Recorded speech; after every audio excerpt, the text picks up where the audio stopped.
अस्सलामुअलैकुम जी, क्या हाल चाल है आप लोगों की। उम्मीद है जी सब लोग ठीक ठाक होंगे। मैं बिल्कुल ठीक हूँ अल्हम्दुलिल्लाह से। आज जो है मैं उठी थी और उठते साथ में नहाने चली गई थी, क्योंकि दिन इतने छोटे हो गए हैं ना, टाइम का पता ही नहीं चलता। फिर इंसान सुबह उठता है, नाश्ता करता है, खाना पकाने वाले में काम में लग जाती हूँ और फिर मेरे दूसरे काम रह जाते हैं। तो इसलिए मैंने कहा मैंने उठते साथ ही मैंने शावर लेकर ना इस वाले काम से फ्री हो जाना है। पता ही नहीं चलता यार, कब सुबह हो रही है, कब दोपहर हो रही है और कब शाम हो रही है, टाइम ऐसे गुजरता है। और आप लोग बताएं, आप लोगों ने रेशमी सूट निकाली है नहीं? मुझे पता है बहुत से लोग शिफॉन के सूट पहनने लगे होंगे। मेरे पास तो बहुत ज़्यादा शिफॉन के सूट है, ऑब्वियसली न्यू शादी हुई है तो होने ही है, लेकिन मैं फिर भी नहीं पहन रही। सोच रही हूँ पहनना स्टार्ट कर दूँ। आप लोग बताएं पहन रहे हैं या नहीं पहन रहे हैं। और मैं शावर लेकर आती हूँ ना, मेरे 50% हेयर ड्राई हो जाते हैं। तो मैं ये सईद गनी का हेयर ग्रोथ वाटर है, जस्ट आपको 250 रुपीज़ का मिलता है। ये मैं काफ़ी मंथ से यूज़ कर रही हूँ और ये बहुत अच्छा है। इसका रिज़ल्ट थोड़े स्लो है, एकदम से नहीं मिलते, यानी मुझे इसे यूज़ करते हुए 2 मंथ से भी ज़्यादा हो गए हैं और अब मुझे इसके रिज़ल्ट मिलने लगे हैं। ये आपको अपने रूट्स पे लगाना होता है और जो आपकी हेयर ग्रोथ है ना वो होने लग जाती है। मुझे इससे काफ़ी फ़र्क पड़ा है। तो अगर आप लोग ट्राई करना चाहें तो कर लीजिएगा। सईद गनी का है और है भी सस्ता, लेकिन इसके रिज़ल्ट काफ़ी स्लो हैं। मुझे भी 2 मंथ बाद ही इसके रिज़ल्ट मिलने लगे हैं।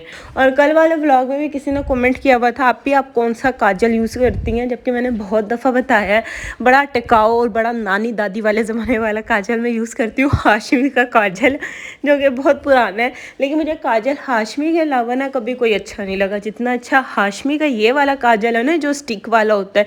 एक तो दूसरा आता है ना वो नहीं, लेकिन ये वाला बहुत अच्छा है और ये फैलता भी नहीं है। मैं तो इसे ही यूज़ करती हूँ, उसके अलावा मैं कोई काजल यूज़ नहीं करती। और मेरी आंखों में एकदम डिफरेंस आता है, आप देख सकते हैं। काजल लगाने से ना एकदम से मेरी आंखें ना प्यारी सी हो जाती है, वरना अच्छी नहीं लग रही होती।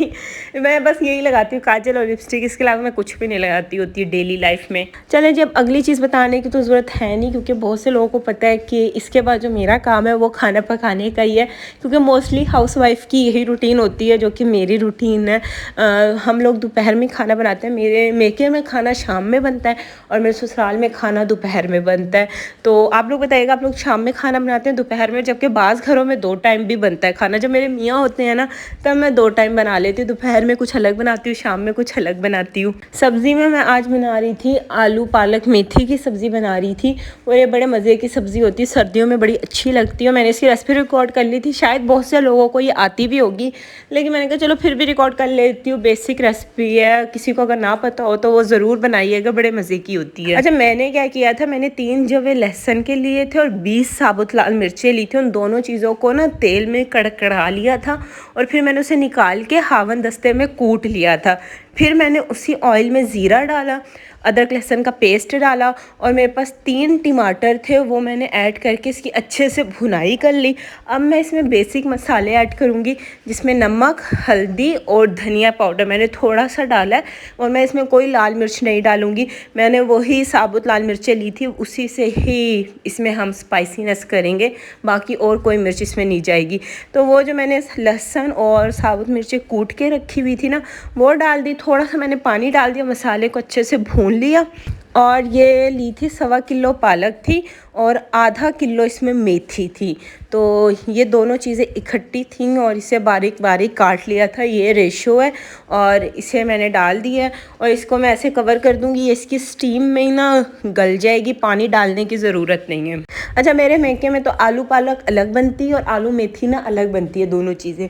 लेकिन मेरे ससुराल में ना आलू पालक मेथी, ये तीनों चीज़ें इकट्ठी बनती हैं, क्योंकि मेरी फुप्पो कहती हैं जब भी आलू मेथी बनाओ ना वो थोड़ी सी रह जाती है, और फिर इतनी ज़्यादा मेहनत भी करो, इसे इतना ज़्यादा वो बनाओ भी सब्ज़ी को, इतनी चुन्नी पुन्नी सी रह जाती है।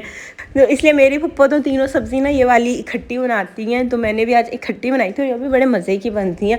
शायद बहुत से लोग इस तरीके से बनाते भी होंगे, क्योंकि मेरे ख्याल से बड़ी बेसिक सी सब्ज़ी और हर किसी के घर में ये बनती है। शायद किसी के पकाने का तरीका डिफरेंट हो, पर हम तो इसी तरीके से बनाते हैं और इस तरीके से बड़े मज़े की बनती है। अगर कभी इस तरीके से ट्राई नहीं की तो ट्राई करके देखिएगा, आपको बड़ी पसंद आएगी। और बस वहाँ पे पालक मेथी तो बन रही थी, मैंने इधर साथ साथ आलू कट कर लिए थे और आलू मैंने इतने ज़्यादा काट लिए थे आज कि मेरी पप्पा कह रही थी कि लगता है तूने बारात को खाना खिलाना है, जो इतने ज़्यादा आलू डाल लिए हैं। और यहाँ पे देखें मैंने इसे स्लो फ्लेम पे रख दिया था। पालक और मेथी ने खुद ही इतना ज़्यादा पानी छोड़ा था और ये अच्छे से उसमें पक भी गई थी, तो फिर मैंने इसे चम्मच की मदद से थोड़ा मैश कर लिया था। अब मैं इसमें आलू ऐड करूँगी। पहले आलू इसलिए नहीं डाले थे क्योंकि ना फिर मिक्सचर बड़ा मैशी हो जाता है। थोड़ी पालक मेथी बन जाए तो फिर आप आलू ऐड कर सकते हो। बस आलू डाल के मैं इसे कवर कर दूँगी और लास्ट में मैं इसकी भुनाई कर लूँगी। अच्छा, भुनाई करते वक्त जो है वो मैंने इसमें 1 टेबलस्पून भर के ये कसूरी मेथी अगर आपको दिख रही हो वो मैंने डाली थी, और कोई गरम मसाला पाउडर इसमें मैंने नहीं डाला था। अगर आप चाहें लास्ट स्टेज पे आप इसमें मलाई जो होती है ना 2 चम्मच वो डाल सकते हैं। आज हमारे पास नहीं थी, ख़त्म हो गई थी क्योंकि देसी घी बना दिया था पप्पू ने रोटी के साथ लगाने के लिए, तो इसलिए जो है मलाई थी ही नहीं। अगर आप लोग हो तो डाल लीजिएगा, मैं इसमें ऐड करती हूँ, फ्लेवर ना और मज़े का हो जाता है। और ये सब्ज़ी इतने मज़े की बनती है ना कि इसके साथ जो एक रोटी भी खाता होगा ना वो भी 2 खा लेगा, ये इतने मज़े की होती है। अच्छा, इसकी जो भुनाई है ना वो बहुत अच्छे से करनी है। देखिए मैंने इसकी अच्छे से भुनाई कर ली थी कि तेल ऊपर आ गया था। अच्छा, वैसे दिखने में तो सब्ज़ी इतनी ज़्यादा लगती है लेकिन जो भी भुजिया होती है ना वो चुन्नी पुन्नी सी रह जाती है। और मैं जो होती हूँ ना जब भी बनाती हूँ आलू पालक मेथी, मैं थोड़ी सी मेथी बचा लेती हूँ ताकि मैं इसको ना पराठे में भरूँ। मैं कल इंशाल्लाह पराठे में से भर के खाऊंगी, मुझे बहुत पसंद है मेथी के पराठे। और बस यहाँ पे हम खाना खा रहे थे और रोटियों पे हमने ना थोड़ा सा देसी घी लगा लिया था क्योंकि मेरी फुप्पो को इस टाइप की सब्ज़ी के साथ ना देसी घी वाली रोटियाँ बहुत पसंद है, तो इसलिए इतनी जल्दी गुजरता है ना। अभी ही ऐसे लगता है कि आपने दोपहर का खाना बनाया, नमाज़ पढ़ी, खाना खाया तो आपको 3:30 बज जाते। थोड़ी देर कमर ही सीधी करता है बंदा लेटने के लिए, तो जो है वो 4:30 असर का टाइम हो जाता है। इतने दिन छोटे होते हैं ना सर्दियों में कि टाइम का पता ही नहीं चलता है, और इतनी नींद भी आ रही होती है ना कि उठने को दिल भी नहीं करता। अच्छा, अगर आपको याद हो ये जो ट्विच वाले पापड़ है ना, ये अपने बचपन में हमने इतने खाए मिर्च वाले, और जब भी ये हम खाते थे ना और कोई सी करते रहते थे, अब छोटे होते थे और फिर पानी पीते थे। अब तो खैर खाते इतनी मिर्चें नहीं लगती, लेकिन जब बचपन में हम खाते थे ना बड़ी से मिर्चें लगती थी। मेरे ख्याल से एक ऐसी चिप्स है जो सबने ही बहुत खाई होगी। यहाँ पे बस जो है मगरिब का भी टाइम हो गया था। टाइम ऐसे सर्दियों में गुजरता पता ही नहीं चलता, और इस टाइम पे फिर मैं चाय जो है वो बना लेती हूँ। गर्मियों में जो चाय है ना वो मैं असर के वक्त बनाती थी, और सर्दियों में जो चाय है वो मैं मगरिब के बाद बनाती हूँ क्योंकि टाइम ही इतना कम रह जाता है सर्दियों में।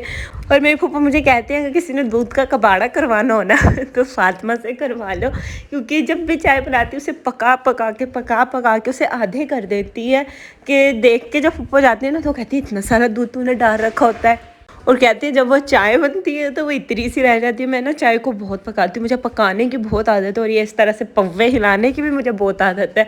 लेकिन एट द एंड जो है वो मैं चाय बहुत अच्छी बनाती हूँ। मेरी फुप्पो कहती हैं और सब लोग कहते हैं मैं बड़े मज़े की चाय बनाती हूँ। ओबियसली जब मैं दूध को इतना पका दूँगी तो चाय तो अच्छी बनेगी। और ये फिर मैंने रात के वक्त जो है ना वो गुड़ वाले चावल बनाए थे, क्योंकि वैसे भी मैं बहुत शौक़ से खाती हूँ और फुप्पो भी बहुत शौक़ से खा लेती हैं। और फिर फुप्पो ने कहा था कि ज़्यादा बना लो, कुछ इर्द गिर्द ना नेबर्स में भी भेज देंगे। अच्छा, सर्दियों में दिन तो ज़रूर छोटे होते हैं लेकिन सर्दियों में ना भूख भी बहुत ज़्यादा लगती है। गर्मियों में दिन बड़े बड़े होते हैं लेकिन इतनी भूख भी नहीं लगती। सर्दियों में तो कुछ भी खा लो ना फ़ौरन ही भूख लग जाती है। अच्छा, फिर ये रात का टाइम था, मैं अपनी night time skin care routine कर रही थी। कुछ आजकल ना मैं अपनी ख्याल ज़्यादा करने लग गई स्किन का। वो कहते हैं स्किन का बेड़ा गर्क हो जाता है ना, फिर हर इंसान ही ख्याल करने लग जाता है। या आजकल मैं कुछ मेडिकेटेड प्रोडक्ट जो है वो यूज़ कर रही हूँ। ये मेडिकेटेड सीरम है, क्रीम भी मेडिकेटेड है, मैंने मंगवाई थी। अभी मैं इसका प्रॉपर रिव्यू नहीं दे रही, मैं इसे यूज़ कर लूँ फिर दूँगी। और डार्क सर्कल के लिए जो है वो मैं ये लेडीज़ महल का eye dark circle serum use कर रही हूँ। इसे मुझे यूज़ करते हुए 20 डेज़ हो गए हैं। इनका व्हाट्सएप पे आपको नंबर भी दिख रहा होगा, इंस्टाग्राम पे भी इनका पेज है, और अगर आपको चाहिए आप लोग वहाँ से ऑर्डर कर सकते हैं। अच्छा, डार्क सर्कल से रिलेटेड मैं आपको एक चीज़ बता दूं कि जो डार्क सर्कल होते हैं ना वो एक जादू की छड़ी नहीं होते कि फ़ौरन ही ख़त्म हो जाते हैं। मुझे इसे यूज़ करते हुए काफ़ी दिन हो गए हैं और थोड़ा बहुत मेरी ना आइज़ में फ़र्क पड़ा, लेकिन वो जो फाइन लाइंस होती हैं, जो ड्राइनेस होती है ना आइज़ के, उसे इसने बिल्कुल ख़त्म कर दिया है। लेकिन डार्क सर्कल इसने मेरे थोड़े थोड़े जो है वो ख़त्म किए हैं। लेकिन ये काफ़ी अच्छा और रीज़नेबल प्रोडक्ट है, इसे आप लोग ज़रूर ट्राई करिएगा। और ये एक हैंड एंड फुट क्रीम है, ये भी उनकी है, और ये तो मेरी पता नहीं कौन सी बॉटल है, लास्ट विंटर से मैं इसे यूज़ यूज़ कर रही हूँ और ये बहुत अच्छी क्रीम है, इतने अच्छे आपके हाथ पाँव को मॉइस्चराइज़ कर देती है ना।